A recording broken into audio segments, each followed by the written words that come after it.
नमस्कार।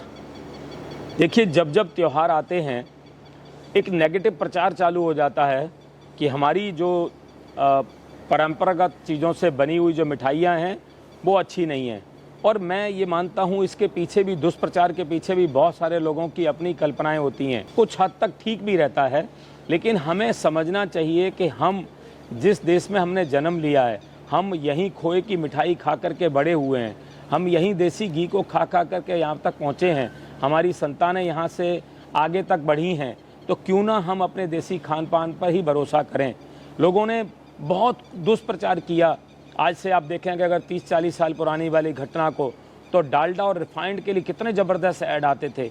अब हार्डली 5 साल पहले यूएस के लोगों ने ये बोलना शुरू किया कि हमारा जो भारतीय देसी घी है वो वाकई सुपर फूड है। तो लोगों को अब समझ में आया कि नहीं, भारतीय लोग, हमारे ऋषि मुनि समझदार थे जो देसी घी पर काम करते थे, और उन्होंने यहाँ तक बोला है कि ये जो देसी घी है वो सुपर फूड है। तो अब अगर यूएस का कोई बंदा बोलता है तो हमको समझ में आता है ये सुपर फूड है, लेकिन हमें अपने ऋषि मुनियों पर भरोसा नहीं समझ में आया।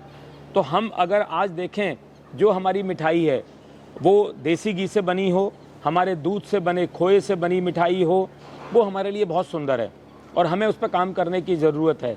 अभी लोगों को रुझान होता है, मुझे किसी का नाम नहीं लेना चाहिए, लेकिन लोग सोचते हैं कि हम विदेशी कोई चीज़ें खा लें, भगवान को भी हम वही भोग लगा दें, हम हर त्यौहार पे विदेशी चीज़ों को खाएं। हमारे देश में भी खान पीन का ज़बरदस्त बंदोबस्त है, उसमें न्यूट्रिशन है, उसमें मिनरल्स हैं, उसमें विटामिन्स हैं, उसमें सब कुछ है, भरपूर है हर चीज़ से। तो हम उस अपने डेयरी के प्रोडक्ट्स को इस्तेमाल करें, किसी के कहने से हम गुमराह ना हों, हम भ्रमित ना हों।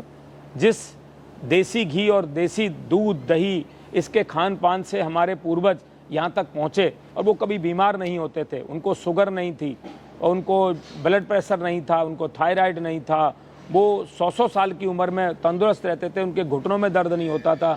आज तो 40 साल के व्यक्ति के घुटने में दर्द होने लगा है। आज ओबेसिटी कितनी ज़्यादा है। आज कहाँ तक हमारे पूर्वज हमारे मोटे होते थे, कहाँ पेट होता था। वो 80 साल के भी हमारे बुजुर्ग दौड़ लगाते थे, खेत में काम करते थे। तो हमें खान पीन पर भरोसा रखना चाहिए। हमारे पूर्वज जो खाते थे, जिस जेनेटिक्स से हम आए हैं, हमको अपना दूध दही का खाना ज़रूर करना चाहिए, उसको नहीं छोड़ना चाहिए किसी के कहने से भी। और जब जब भी त्यौहार आए, हमको ये भरोसा रखना चाहिए कि अगर गुजिया खानी है तो देसी घी से बनी हुई, अगर होली पे कोई मिठाई रखनी है तो देसी घी की गुजिया खानी है, मिल्क केक खाना है। तो मैं नहीं कहता हूँ ज़्यादा खाओ, जितनी आपकी इच्छा है, जितना आप डाइजेस्ट कर सकते हो, जितनी आप मेहनत करते हो उतना खाओ, लेकिन खाओ अपना देसी भारतीय पुराना जो हमारा खान पीन है वो वाले पे भरोसा करें, ज़्यादा सुंदर होगा। हम त्यौहार को भी खुशी से मनाएंगे और हमारा भारत देश तो है त्योहारों का देश। और एक बात मैं होली पे ज़रूर कहना चाहूँगा कि एक ऐसा त्यौहार है कि जिसमें आपने एक लाइन सुनी होगी, बुरा न मानो होली है। तो होली पर हमको कहीं गलती हो गई हो तो हम माफ़ी मांग लें, और किसी ने हमारे साथ गलत कर दिया हो तो हम माफ़ कर दें। ये बहुत सुंदर तरीका है होली पर इस काम को करने के लिए। मैं इसी चीज़ में विश्वास करता हूँ, मेरी यही आइडियोलॉजी है, और मैं कहूँगा कि अगर इस आइडियोलॉजी को कोई भी इस्तेमाल करे तो अपने जीवन में सुखमय जीवन कर सकता है, इन छोटी छोटी चीज़ों की उलझनों से बाहर निकल सकता है। होली की हार्दिक शुभकामनाएं। आनंद करो।